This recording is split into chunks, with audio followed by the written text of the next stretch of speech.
Okay guys, good morning sa inyong lahat. Thank you so much. Ito po, mag-expose po tayo ng design kung paano po tayo mag-expose. So, tungayan nyo po ito guys. So, ito na po yung mga kailangan natin, yung ating screen. Ang ating frame ay kinakabitan na po natin ng screen. Yan po. Gamit lang po yung ating gun tacker. Yan po. Para pag naghahatak po tayo ng ating screen miss is hatak na hatak po siya at batak na batak po. Yan. Kabitan na po natin siya. Para po ito po, iano na po natin ang ating design. Nagura na po natin ng photo emulsion yung ating screen miss. Yan, didikit na po natin yung ating design sa ating frame na mayroon pong photo emulsion na hinagod. So guys, ito na, ilalagay na po natin siya sa ating exposure box. At yan po, i-press lang po natin siya para makadikit po yung ating frame sa ating salamin na mayroon pong ilaw silalim. So pailawin na natin siya, lulutuin na po natin siya guys. Ito, yan.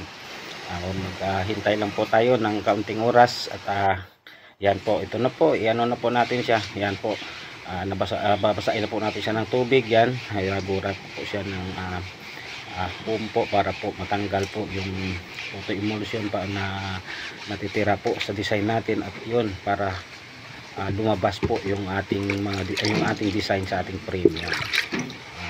Yan po, dandahan lang po yung paghagod po niyan. Pero sa mga novice po, wag pong gagayahin po, naguran nyo lang ng foam. Kasi sa akin po tarkulado ko na po yung paghagod po niya ng foam sa ating design sa ating frame.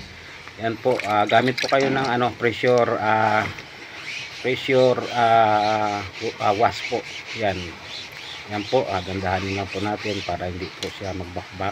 Yan, para makuha po natin yung ating hinahanap na quality sa ating design. Yan po, makikita nyo na po. Yan, lumabas na po yung ating design. Yan, ito po, tingnan nyo po maigi.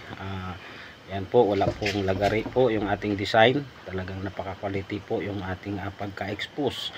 Yan po, detalyado yung ating mga letra. Ayan, napakalinis po ng ating pag-expose po niyan. So guys, thank you so much po sa mga followers po and viewers.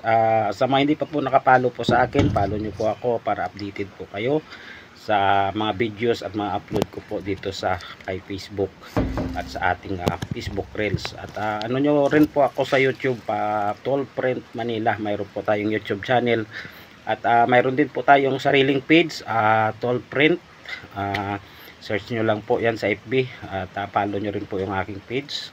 At yan guys, yan, makikita nyo po yung klaradong-klarado na po yung ating pagka-expose. So ngayon, patutuyuin na lang po natin yan para ipiprint na po natin sa ating damit yung ating in-expose ngayon. Thank you guys, salamat, thank you for watching.